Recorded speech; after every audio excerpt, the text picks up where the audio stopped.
মহান আল্লাহ তাআলা বলেন, আমি আল্লাহ ইচ্ছা করলে আমার সমস্ত বান্দাদের হিদায়াত দিতে পারতাম। আমার এই কথা সত্য যে আমি জিন আর ইনসান দ্বারা জাহান্নাম পরিপূর্ণ করব।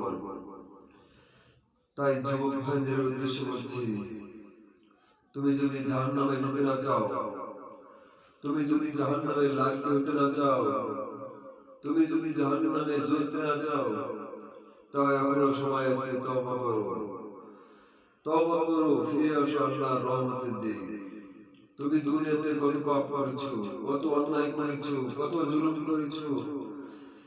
মহান রবের দরবারে এসে দুই ফোঁটা চোখের পানি ফেলিয়ে মহান আল্লাহ তাআলাকে বলো, হে আল্লাহ, জীবনে অনেক গুনাহ করে ফেলেছি, অনেক অন্যায় করে ফেলেছি, অনেক জুলুম করে ফেলেছি।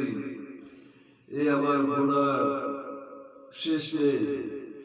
মহান আল্লাহ তাআলা আমার এই সমস্ত গুনাহ মাফ করে দেন। জীবনে আর কোনো গুনাহ করতে চাই না, জীবনে আর কোনো জুলুম করতে চাই না, জীবনে আর কোনো অন্যায় করতে চাই না। হে আমার প্রভু, আমাকে আপনি পুরোপুরি হৃদয় দান করুন। আমাকে সমস্ত গুনাহ মাফ করে দিন।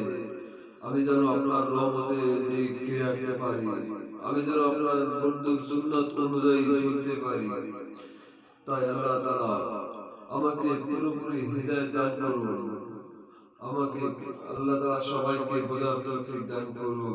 আমিন।